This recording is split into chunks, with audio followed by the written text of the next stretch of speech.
So, hello mga kabok. So, nandito na uli ako, nagbabalik. Itong video natin na to ay talagang pinaghandaan natin kasi bali magwa 1 month nga akong nawala sa pagbablog. So, talagang pinaghandaan ko yung muling pagkikita-kita natin dito sa ating 2,000 years later. internet world. At so, ayun nga't bali pinaghandaan ko nga to eh. Tuturuan ko nga kayo ngayon kung paano mag-urong. What the fuck? So, taga lang mga kabok.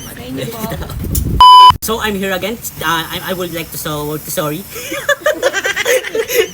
So, nanghihingi ako ng umanhin sa bahagyang interruption about the things of this around.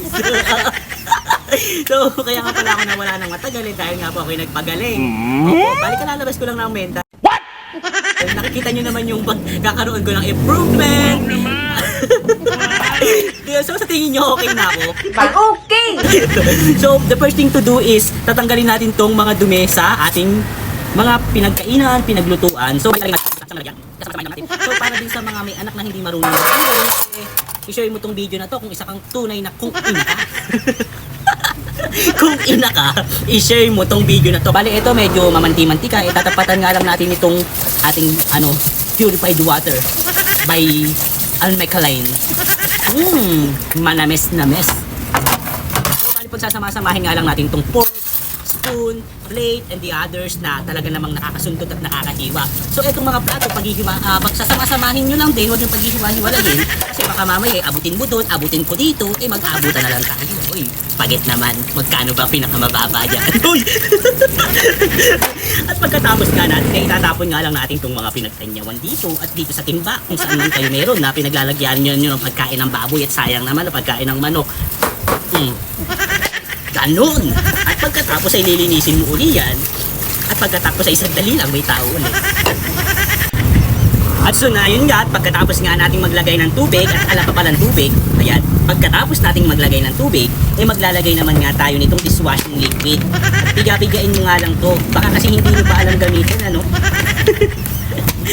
At pagkatapos ay uunahin nga natin tong mga kubiertos. Ay, siyala, kubiertos. Yan. Ay, naka-video pala. Sorry. Okay naman na talaga ako, pero minsan po kasi talaga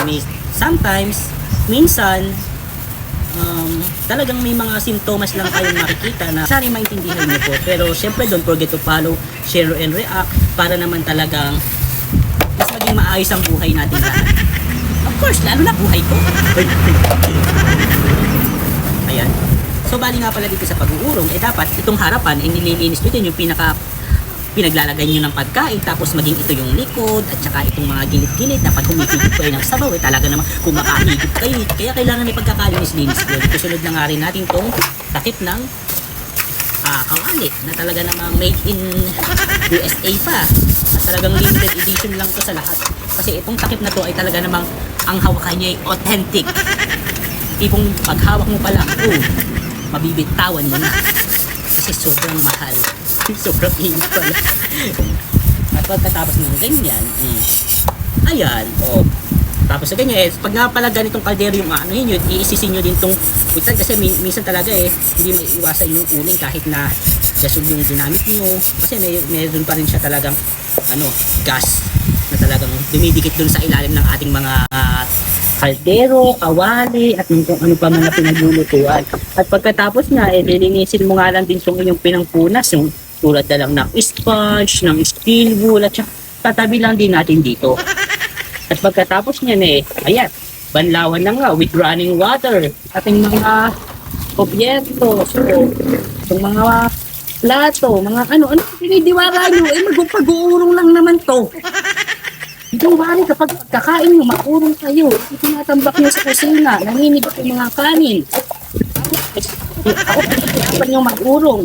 Gano'n pa kahirap ang mag-urong? Gano'n kadaling kumain? Gano'n isipin nyo naman. Gano'n mga bagay. O paano, hanggang dito na lang. Share mo to. Ha?